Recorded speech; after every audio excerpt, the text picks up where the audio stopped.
This is the Washington Week Webcast Extra. Hi, everybody, and welcome to the Washington Week Webcast Extra, where we pick up where we left off on the weekly, that is, broadcast. I'm joined around the table by Josh Gerstein of Politico, Doyle McManus of the Los Angeles Times, Michael Schur of Time Magazine, and Molly Ball of The Atlantic. While we've all been focused on the apparent inevitability of a Clinton-Trump general election campaign, there is still real resistance out there. There is, for example, an actual Libertarian ticket made up of two former governors, and there are the constant murmurs about a draft. What is true, Molly? Well, in fact, there is not yet a Libertarian ticket. The Libertarian Party's convention is this weekend, and there are several candidates vying for the nomination. Now, the favorite is thought to be former New Mexico Governor Gary Johnson, who ran 4 years ago, first as a Republican, in fact, got into, I think, one of the Republican debates, right. And then was the Libertarian Party nominee and got a record number of votes for the Libertarian Party. There's perennially this dream in American politics of some kind of third-party movement to give people an alternative to a two-party system that many people find sort of more than suffocating. Actual candidates. There's time to time. Well, there's two problems with the sort of impossible dream of a third party, right? One of them is that there are a lot of people who agree that they don't like the two parties and the two-party system, but they don't agree on anything else. So when it comes down to actually formulating a platform, kind of like an Occupy for what your third problem. Party stands for, then you lose most of those people, because some of them are, want fiscally conservative and socially liberal, and some of them want socially conservative and fiscally liberal. Some of them want to audit the Fed, and some of them want to provide free college. Exactly. That's exactly it. And then the second problem, this election, obviously, there's a major contingent of disaffected conservatives. People who feel that Donald Trump's Republican Party is not their Republican Party, and there's been an aggressive attempt to try to get either Mitt Romney or somebody like him to run as a conservative third-party candidate. Why won't that idea go away? It keeps coming back. Well, it keeps coming back because there's a lot of people who really don't like Donald Trump and are part of the sort of Republican establishment, are used to sort of getting to run things. But the problem for those people is they don't have a candidate who's willing to do it. And without a candidate who's willing to do it, preferably someone quite prominent, because it's very difficult to get attention when you're not the major party, a nominee for either major party, they really have very little chance of being anything other than a sort of fringe candidacy either. So the Libertarians, because it's almost impossible to get on the ballot in a lot of states. In some states, their deadlines have already passed. So an independent candidacy wouldn't even be an option for many voters. The Libertarian Party is on the ballot in all 50 states, and so could provide an alternative if they have. Isn't the Green Party out there too, I think? I'm not sure if it's all 50, but that's also, that would more be for the disaffected liberals.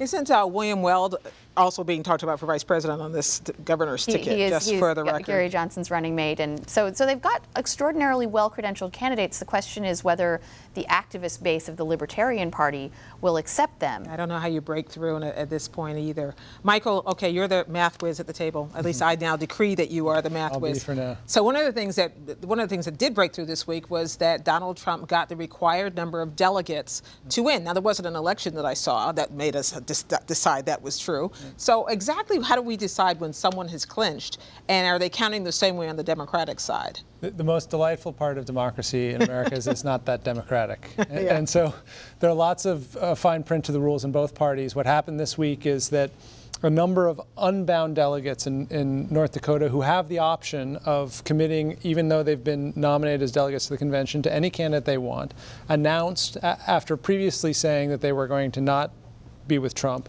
announced that they were switching, they were going to support Trump, and that was enough to put him over the 1237 that he needed. Which allowed him to go to North Dakota and do a victory lap. Well, it was well-timed, wasn't it? Yes. It was. He went there for an energy speech, but yes, the announcement was well-timed. On the Democratic side, they have a slightly different system. Unlike the Republican side, where there are a lot of delegates who actually have the ability to change their mind on the first ballots, the Democrats make it undemocratic in a slightly different way. They have a group of superdelegates who are basically elected officials and other people that have been named as delegates, even if they are not nominated or elected or result from any caucus or primary process.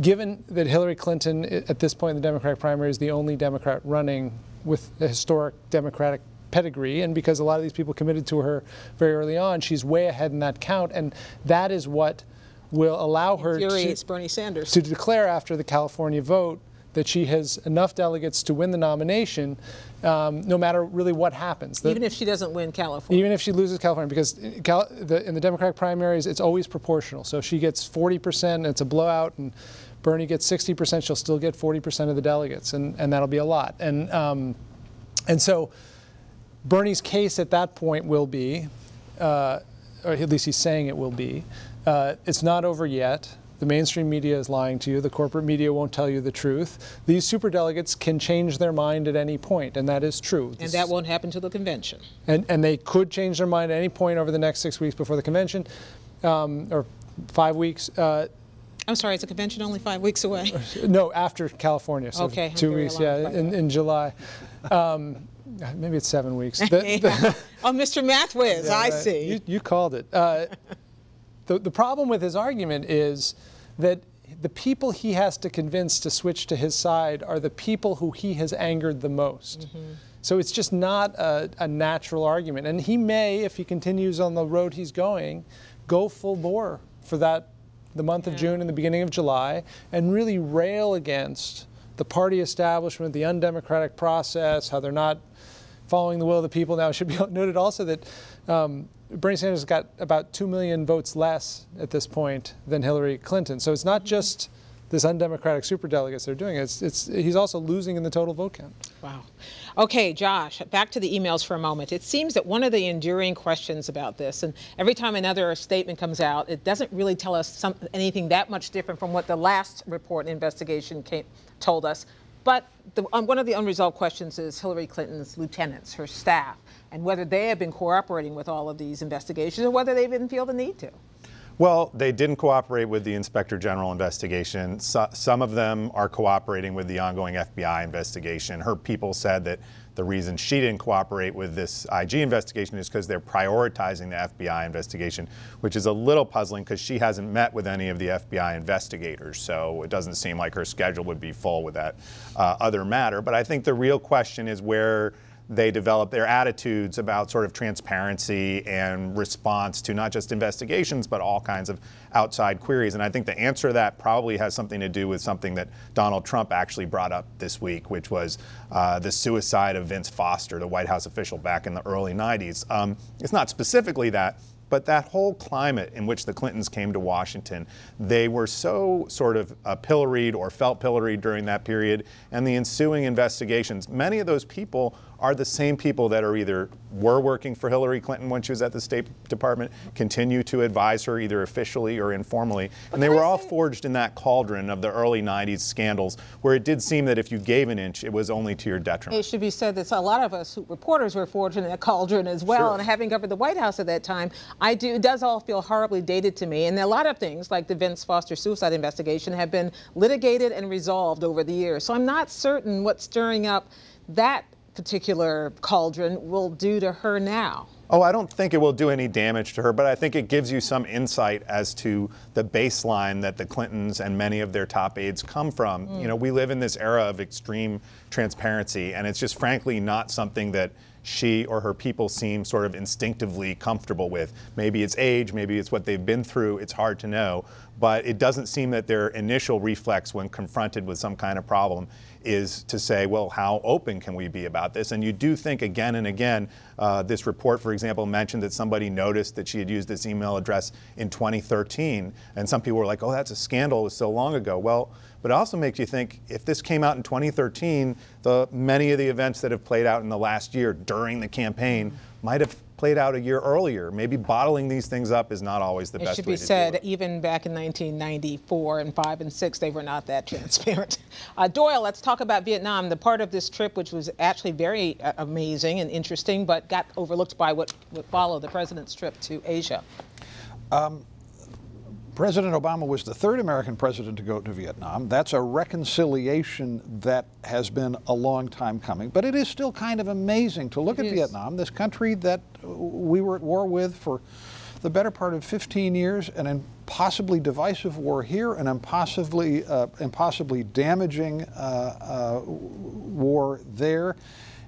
and how much of that has slipped by, how much Vietnam wants to have a close relationship with the United States, and how much the United States wants to have a relationship with Vietnam. And one index of that, before President Obama went, the signals were quite clear from the White House that he was going to lift the arms embargo on Vietnam, which had been in place since the Vietnam War, since the communists took over, to some degree. But most of the experts thought it would be partial. It wouldn't include lethal weaponry. It might include boats, vehicles, help bulk them up, but we wouldn't go all the way into weapons, in part because of continuing concerns, problems with Vietnam's very tough, repressive human rights policies. Right. It's still a communist dictatorship, and they still put dissidents in jail.